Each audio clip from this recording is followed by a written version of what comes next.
Chapter 10. A Vacancy Filled. The next few days were days of intense excitement for the boys.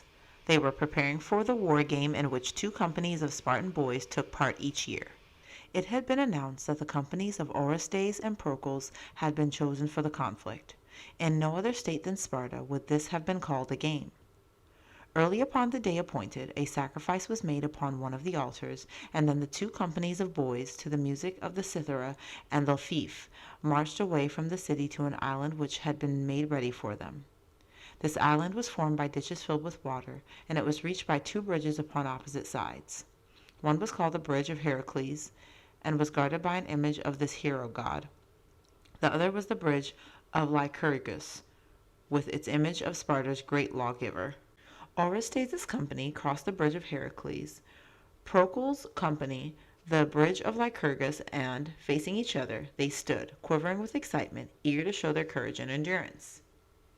The citizens and boys of Sparta had followed the 2 companies and now surrounded the island, intent upon the outcome of the conflict. The struggle began by wrestling, but as one opponent or another was thrown, a fury seemed to seize the boys. It was no longer a wrestling contest. It became a hand-to-hand struggle, a war of strength and physical endurance. We of today can scarcely understand how such a contest among boys could have received the approval of sober-minded men, but the Spartans despised pain and honored physical hardihood. That they should have given so great a degree of honor to mere physical courage is the chief reproach that has been brought against the Spartans. The moral as well as physical courage which made them die in battle rather than let a foreign army take possession of their lands and their homes was altogether different from this. When Orestes, with his victorious company of boys, marched back to the city, they bore grim evidence of their sturdy fighting in the war game which Spartan custom endorsed. But Ceos, with his ready fun, was not with them, nor would he be again. The older men, however, as they marched back to the city, said tersely, "The best survive." The days that followed were filled as usual, for the boys, with exercises in the gymnasium, with tasks which took them to the mountains, to the river, and out into the farming country, and with lessons in music and the study of Homer.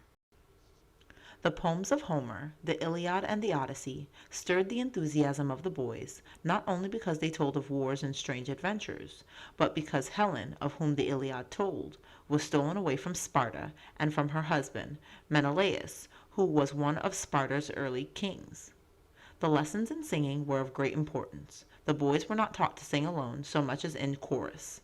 They were trained by one of the older men of the city under the superintendence of an ephor, or magistrate. Every festival had its chorus of singers, and there were many festivals. At the games and processions there were choruses, and in every battle the Spartan warriors advanced singing.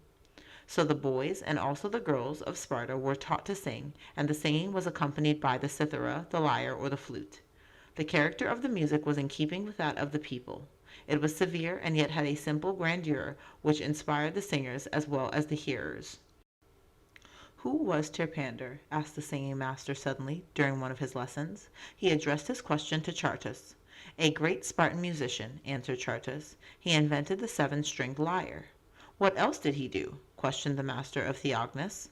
"He won 4 prizes for his music at the Pythian games," replied Theognis, "and he once quieted a tumult in the city by his playing, as was done at the last meeting of the assembly," Theognis added with shining eyes.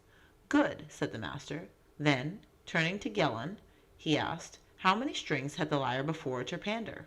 "But 2," answered Gelon. "I wonder if the master is thinking of the musician we heard a few days ago," said Theron to Brasidas. "I wonder if he thought himself a second Terpander." The master raised his hand. The room grew silent. Then there burst forth the stirring strains of a Spartan war song, and the boys sang with a will. "Now fight we for our children, for this land. Our lives unheeding, let us bravely die. Courage, ye youths, together firmly stand. Think not of fear, nor ever turn to fly." At the close of the lesson, Orestes addressed the boys of his company. "Our company now numbers but 14, he said gravely. "Penthilus, son of Androcles, has been mentioned to fill our ranks. What have you to say?" As Orestes asked the question, Theognis stepped forth. "I have seen Penthilus show disrespect for age. I should not like to have him one of our number. he said, and stepped back to his place. As you know, said Orestes, no one is admitted into a company who is not approved by all. I have another name, Doris, son of Cleomenes. Chartus turned to Brasidas. "'Tis the king's youngest son." "I know him," said Brasidas. "He is small of stature, but strong and active." "He already rides the swiftest horse in the king's stables," commented Theron. "I have heard of him as a fearless hunter," added Gellin. "Will he give and take with the rest, or will he be the king's son?" asked another of the boys. "He will give and take," cried Brasidas. "Have no fear as to that." "Are any dissatisfied with the choice of Doris, son of Cleomenes?" asked Orestes. There was silence. "He is one of us," said Orestes, and Ceos's place was filled. That night, while the boys of his company slept, Orestes paced back and forth outside the barracks, his mind upon the war game in which his company had taken part. His face was set, his hands were clenched. "'Tis a custom unworthy of Sparta," he exclaimed bitterly. "'Tis a waste of life for which there is no reasonable excuse. But Sparta requires it, and not even to Chartus may I show my grief."